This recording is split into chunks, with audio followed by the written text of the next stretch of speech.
যদি আমরা ধৈর্য ধারণ করতে পারি, ফিতনা থেকে কিভাবে বাঁচা সম্ভব দেখুন। এক, ধৈর্য রাগ নিয়ন্ত্রণ করতে সাহায্য করে, আর যখন রাগ নিয়ন্ত্রণ হবে তখন রাগের কারণে আপনি যে ফিতনায় পড়তে যাচ্ছিলেন সেখান থেকে বেঁচে যাবেন।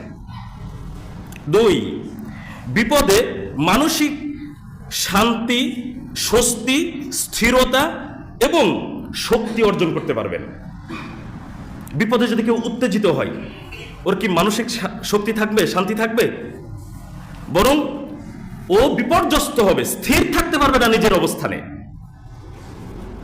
তাহলে ধৈর্য তাকে বিপদে শক্তি যোগাবে, তাকে স্থির থাকতে সাহায্য করবে। তিন, বিপদে ধৈর্য ধারণ করলে এই ধৈর্য তাকে কৌশল অবলম্বনের সুযোগ তৈরি করে দিবে। একজন মানুষ যদি উত্তেজিত হয় তাহলে সঠিক সিদ্ধান্ত সে নিতে পারে না। ঠান্ডা মাথায় আছে, দেখবেন আপনি কারোর সাথে বিতর্কে লিপ্ত হয়েছেন, আমরা তো এখন টকশো দেখি, টকশে যে রাগান্বিত হয় দেখবেন তার কথা এলো পাতাড়ি এদিক ওদিক হয়ে যাচ্ছে, আর যে ঠান্ডা মাথায় আছে তার সবগুলো যুক্তি খণ্ডন অসাধারণ। ঠান্ডা মাথায় আছে বলেই তো বিপরীত পক্ষের কথাগুলোকে সে সহজে খণ্ডন করতে পারছে, সে নতুন নতুন কৌশল আবিষ্কার করতে পারছে। রাগান্বিত যে হচ্ছে তার রাগের কারণেই কৌশলগুলো দমে যাচ্ছে, হারিয়ে যাচ্ছে, হেরে যাচ্ছে, সে পরাজিত হচ্ছে।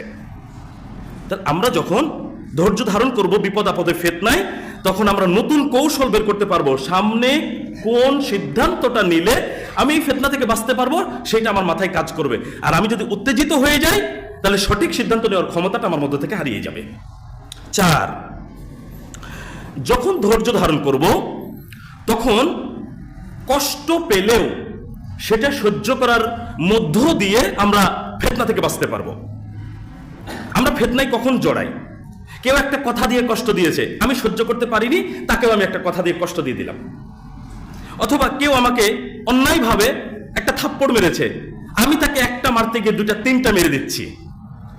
ধৈর্য থাকলে যেটা ঘটবে সেটা হলো, কেউ আমার সাথে ছোটখাটো কোনো অন্যায় করলেও, আমি কষ্ট পেলেও ধৈর্য ধারণ করে যদি থেকে যায়, তাহলে অন্তত আমি ধৈর্য ধারণ না করে তার সাথে ঝগড়া বিবাদে জড়ালে যত বড় ফিতনায় জড়িয়ে পড়তাম তা থেকে বেঁচে গেলাম, শুধু কষ্ট সহ্য করার মাধ্যমে একটু।